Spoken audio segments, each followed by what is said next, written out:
Being on YouTube has taught me three main things. Clickbait sells, you can't trust anyone, and editing is really fucking hard. I originally made my top 10 favorite games a year ago, and I wanted to celebrate me being on YouTube for far too long at this point. In the past year, a lot of games have come out, at least 12. Believe me, the order has changed since last time. Here's the order if you were curious, which I bet you weren't. Some have been removed altogether and others rearranged, but without further ado, these are my top 10 Fargrit video games.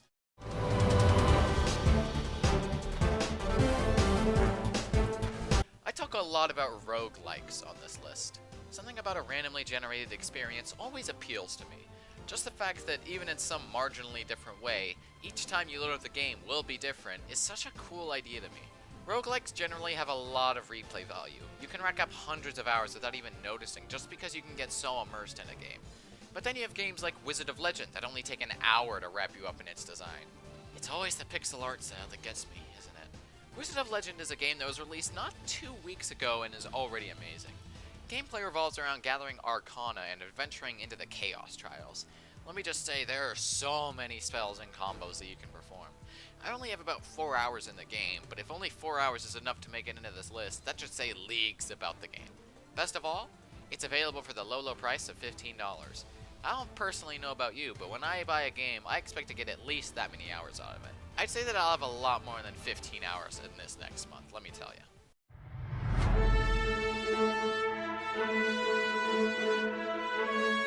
Arguments over which two similar games are better, for the most part, are completely stupid. Two games can have similar styles, but that doesn't mean that they need to be compared at all. Eventually, the player base for one of the games will drop and you'll end up with a daily player count in the double digits. Here I was thinking Paladins would somehow be a decent game, but Overwatch has captivated my attention much more for being a far superior game. As stated before, I don't like comparing games too often, but Overwatch is just one of those games that dominates all others in its respective genre. I could talk about the game all day at this point, but I'm sure that every bit of praise has been given. The characters are wonderfully designed, maps are fun, and the game is absolutely amazing to look at. I moved Overwatch down on the list from the previous video because the game has gone in some odd direction since the start of the year. More importantly, why is Vegito a hero? Someone tell me that.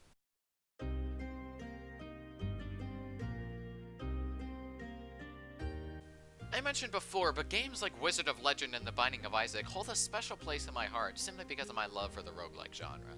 Having a new experience every time you hit play does wonders for making a game feel fresh and alive.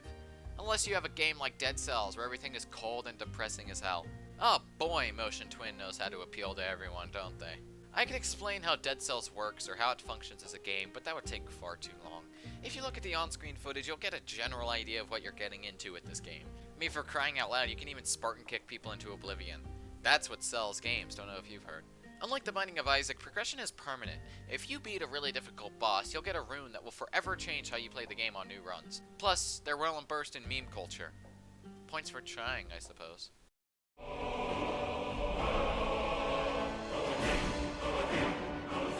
Yep, we're back on this bullshit again. It's Skyrim, guys. What more do I need to say about it? You've all played it. Quite a few of you have probably done everything there is to do. What can I say about such a fantastically made game that hasn't been said already? Everything is executed beautifully. The quests are fun and enjoyable. Progression makes sense. Just everything about this game is done so amazingly well that I can't praise it enough. The one and only gripe that I've heard so far is that the game can be a bit buggy at times, but I've never come across anything game-breaking enough to break my immersion in my 400 plus hours of playtime. Plus, with modded Skyrim, you can have trains fly through the sky, and isn't that what we all secretly want from our video games? No? That's understandable.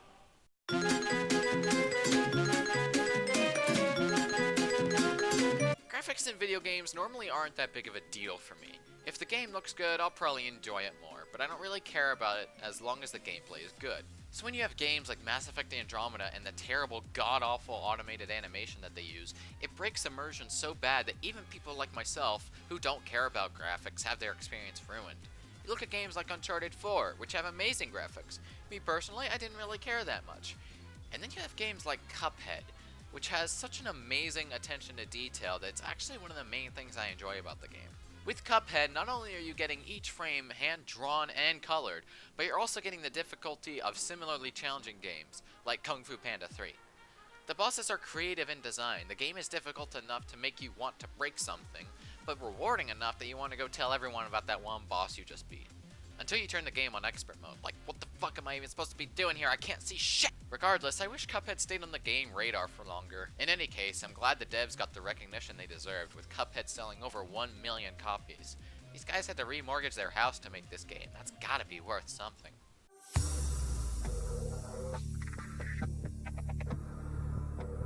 I have a thing for open world games. Much like the roguelike genre, the ability to go anywhere makes me feel like the game has a lot more replay value. The simple fact that you can go and do pretty much anything from the start of the game is a pretty neat thing. But I noticed that most open world games don't focus on story too much, especially ones that tie in the survival aspect. And why not tie in the horror with those two pre-existing types of games? Because hey, the ocean is kinda scary. What makes something as simple as the ocean a threat? Maybe it's the fact that we don't know as much about it as we should, but Subnautica feeds on the fear of the unknown. When you first start out, you have no idea what anything is, what's dangerous and what isn't, and what is the evolutionary purpose of a fish that explodes. As you get deeper and deeper and build more and more things, then the game starts getting crazy. Going into the crashed ship that's full of radiation, or going to this island that has a giant gun that destroys your only hope of escape. Even little things like the amount of fish are just so incredibly creative. Make sure you swim towards the mesmer fish. Even your PDA tells you it's a good idea.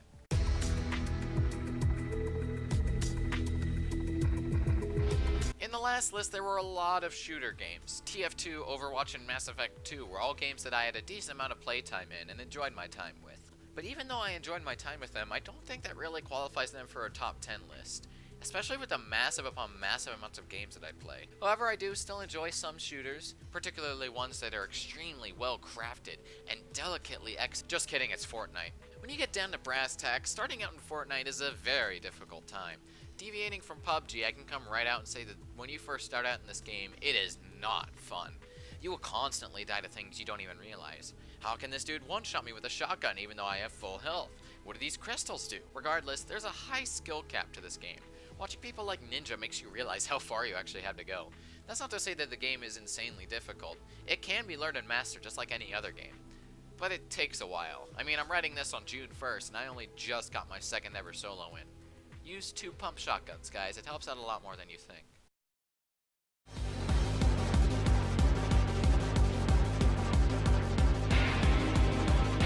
I don't know if fan games count as actual games. I mean, most of them don't have the passion that the original material has. But you do have that diamond in the rough patch that improves upon what was originally laid down by the source. Hell, when they're not suing Fortnite, PUBG improved on the groundwork as it was originally an Arma 3 mod. Some creators of the source material have encouraged this behavior. Others, like Nintendo, will shut down anything with any sort of passion put behind it. Tell me, does 9 years of work allow a fan game to stand on its own legs? Whether you like the concept or not, Pokémon Uranium is a standalone game that builds on the base material. While the main content is originally from Pokémon, the new ones that they add total up to about over 75% of the roster. 9 years of coding, beta testing, public access, and love went into Pokémon Uranium, and it was free! This was purely a non-profit passion project that was shut down not a week into its release. You used to be cool, Nintendo. Don't copyright strike this video because there's Pokémon in the background, I beg of you.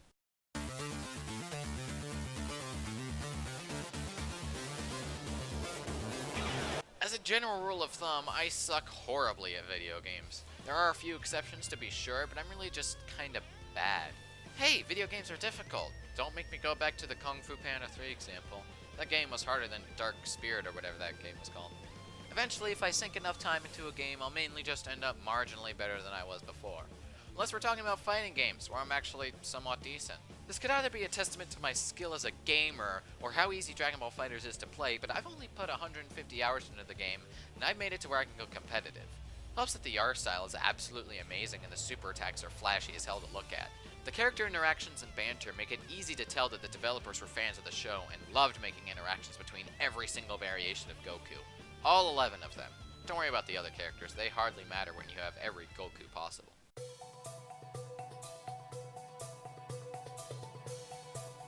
I've been wanting to gush about this game ever since I started to play it more. I can guarantee that most of you haven't played it, but this game, or these games rather, hold a special place in my heart, and I think it's about time that I give them the credit they deserve. The #1 spot goes to the Dark Cloud series. Oh boy, I could go on for ages about just one of these games. In case you don't know, the Dark Cloud series is a set of 2 games released for the PS2 back in the 2000-2002 era. Both are roguelike dungeon crawlers with a heavy emphasis on weapon upgrading, exploring, and fighting. The first game allows you to choose between 6 different characters, each with their own set of weapons, backstories, and puzzle-solving skills. There's also a town-building feature for each specific area of the game. Not to mention that there's a wide variety of weapons, upgradable items, buffs, potions, and more to help you with whatever you may come across. Dark Cloud 2 is similar, but there's a time-traveling aspect that allows you to build an area, go into the future, and see how that area turns out 100 years on. This kind of depth in world building isn't as present in games anymore, and it makes for such an endearing experience that it can't go anywhere but number 1.